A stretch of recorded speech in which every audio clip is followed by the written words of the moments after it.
The lost city of Atlantis. Of all the legends and myths of forgotten civilizations and ancient societies lost to the depths of time itself, there's few that fascinates philosophers and scientists alike as much, as it's been brought up in countless TV shows, books, songs, and awkward dinner conversations with your delusional aunt, all thanks to the same dude that compared humans to featherless chickens. Okay, that is an overly simplified version of his claims, and there are more than enough speculations we can still be thankful for when it comes to Plato, but when discussing the city of Atlantis, it is important to keep in mind that no other source aside from him ever went on record to say that it ever existed to begin with. I mean, we all know the story of how Atlantis was supposed to be the most advanced society around the world a few hundred years before the birth of our Lord and Savior Jesus Christ, only to then, in a single day and night, disappear into the depths of the sea. But as fun as it is to speculate where the supposed superhuman society was supposed to be located, and whether it really was advanced enough to maybe be on par with that of today, we are only relying on one definitive source to determine whether years of research were actually only based on a red herring or truth. One place it does exist though, aside from all of our hearts of course, is in the world of fiction, and since I don't really feel like touching a certain superhero film with a Pitbull theme song anytime soon, we might as well take the next best thing: Atlantis, the Lost Empire. Don't be silly, there's no such place. This is your captain speaking. If you look out the left side of the airplane, you'll see the very popular Seven Flags Atlantis.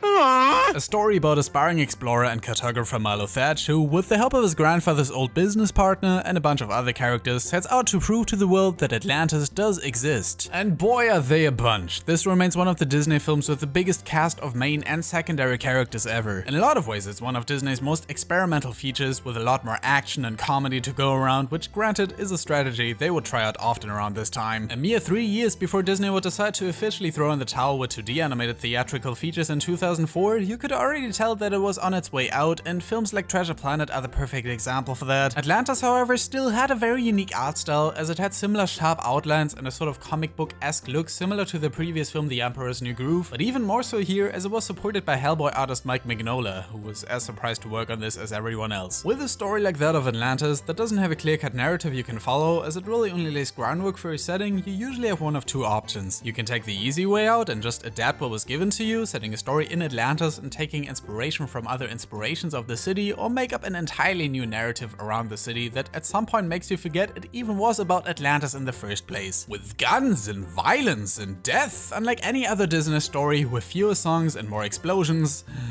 These are the official shirts the crew working on this war back then. I think you know the answer. So we open up this film, as all great stories do, with the mass destruction of an entire civilization. Although granted, that is to be expected in a film about the story of Atlantis. You don't make a Titanic movie and then decide not to have it sink at the end. Or suddenly have an identity for the Zodiac Killer. Milo here is just your typical nerdy linguist at a university, who both kinda looks like Roger from one of the animations with glasses, and a lot younger than his Wikipedia page claims he is. According to him, the ancient text used to determine the location of Atlantis had been mistranslated, placing its location not in Ayr, but Iceland. A country I know nothing about. As fate would have it, though nobody at the university is willing to fund the expedition, he does come across a mysterious woman who introduces him to Mr. Whitmore, a kooky rich guy willing to fund his expedition since he's an old friend of the family. He doesn't quite believe Milo at first, and really, who would put faith into someone pulling off facial expressions like these, but soon after introduces him to his new crew, consisting of another kooky old man who is also conveniently named Kooky. No, not that one. You also have the dynamite-obsessed Vinny, the comic relief Mole, the mysterious woman from earlier, and another girl character named Helga and Audrey respectively, and the commander-in-chief, Lal Rook. Is he gonna turn out to be the bad guy? This will be small change compared to the value of what we're gonna learn on this trip. Yes, this should be enriching for all of us. I'll let you decide. Let's also not forget about my favorite character in the film, the ship Dr. Sweet. By now you will have figured out most of these names are pretty weird nicknames, but for him it does actually make sense, since this is a pretty sweet character that, unlike most of the other ones here, actually gets quite a few decent conversations with Milo that flashes out both of their personalities, though I will admit that him being voiced by the lawyer from Seinfeld might have swayed my opinion a little. Who told them to put him in here? Did you tell them to put him in here? I didn't tell them to put him in here. Among the other characters, we also see people like Cree Summer, James Garner, and perhaps most importantly, Michael J. Fox. Which was surprising for me to find out when I came back to this film, as Fox did mostly retire from acting back in early 2000 due to his Parkinson's. Though to be fair, he did appear in several other projects following that, and lending his voice is much easier than having to appear in front of the camera anyway. Trust me, I know. Their expedition to the bottom of the ocean leads them through something of a shipwreck graveyard, alongside a leviathan-like creature attacking their submarine that, after a very intense action sequence, results in them losing about 80% of their entire crew. Luckily for them though, Milo somehow manages to light their entire camp on fire, which at first you would assume would put another tiny dent in their expedition, but on the contrary results in him getting ambushed by the Atlanteans, which leads them right to Discworld. Or the friggin' islands from Pokemon Mystery Dungeon 2. And in another very fortunate turn of events, this ancient tribe that was hidden beneath the ocean for what must be thousands of years just so happens to speak a language that is suspiciously close to English, despite at first not having been able to understand a single word the crew was saying. Supposedly because it's some form of rude dialect of English. So what they're saying is that the Atlanteans managed to come up with a form of communication far more advanced and practical than Esperanto years before it would even come to be. Whose only purpose now is to give geeks a secret language to talk to other geeks. Maybe we should adapt this one into some form of universal language. With a bit of luck, we might get more than a total of 4 films made in it. Because honestly, Atlantean does sound pretty convincing and unique, which is not surprising considering it was made up by Mark Okrand, who also created the Klingon language for the Star Trek films, so it really is a shame we almost never get to hear it in action within the film and only see fragments of the totally unique writing system in use across it. And you can bet that explorers like them don't come into a city like this wanting to adapt their writing system or learn about the culture. They are simply here for their own gain. The Atlanteans may be hospitable toward Milo and his colleagues, but I don't think I'd be spoiling much if I said not all their intentions were equally as pure. It really is a complete invasion of privacy that I wouldn't wish upon anyone else, especially when it comes to your digital footprint. This is where NordVPN comes into play. Now I don't know about you, but whenever I do anything online these days, I always feel like I'm being watched. Like every link I visit, every article I scroll through is somehow being monitored by someone somewhere, and that's because it probably is. Many of you likely don't realize how easy it is for your service provider to get an insight into what exactly it is you're doing online, and NordVPN can help you get around that by providing you with a completely encrypted browsing experience with one simple click. This also allows you to teleport you to basically anywhere around the world and granting you access to exclusive content not available in your area, which is much more simple than having to book a plane ticket and flying there, having to leave the house. It's also much cheaper since NordVPN now offers you a full 75% off a 3-year plan on their site and an additional month after that entirely free of charge. Just go to nordvpn.org/Cosmodore and use the code Cosmodore at checkout so you can use it on any of your mobile devices, computer, or even as a browser extension. Once again, that's nordvpn.org/Cosmodore and Cosmodore at checkout.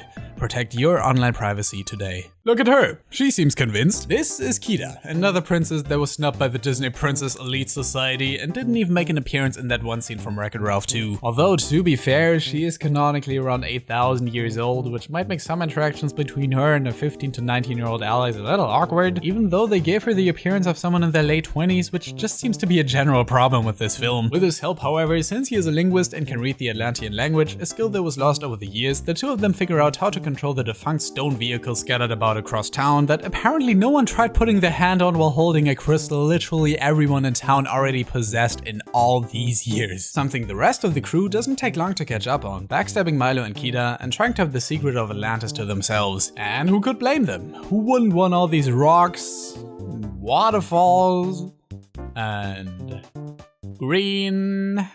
Yeah, the city of Atlantis doesn't look nearly as exciting as Plato's scriptures had led me to believe. Don't get me wrong, many of the shots that they showed of the city look impressive and give a nice sense of scope for just how big the city is, but with how Disney boasted having taken inspiration from several different sources to make the look of their Atlantis as distinct as possible, it kinda just looks boring to me, especially when compared to other interpretations, such as that of The Little Mermaid or Nadia the Secret of Blue Water, which, fun fact, Disney was actually accused of stealing some plot elements from for this film. Now, I don't know how much merit there is to this, since I've never seen the entire show, Nadia, but hey, as long as this one's plot can stand out on its own, it should be fine, right? Conveniently, this is where said plot is about to get a little crazy, as Kida turns into Jesus, ascends to heaven, and smites the sinners through illuminating the city, thus saving it from a second rapture. With the evil averted and Atlantis saved, all that's left for Milo to do is abandon all his new friends and stay with the 10,000-year-old woman he has only known for less than a day. And none of them would ever mention Atlantis ever again until the direct-to-DVD sequel, where Kida comes to the surface and they go, I don't know, like rodeoing or something. There's 3 different plots in this film, okay? It would be kinda hard for me to talk about all of them at once, but it's still one of the better direct-to-DVD sequels. What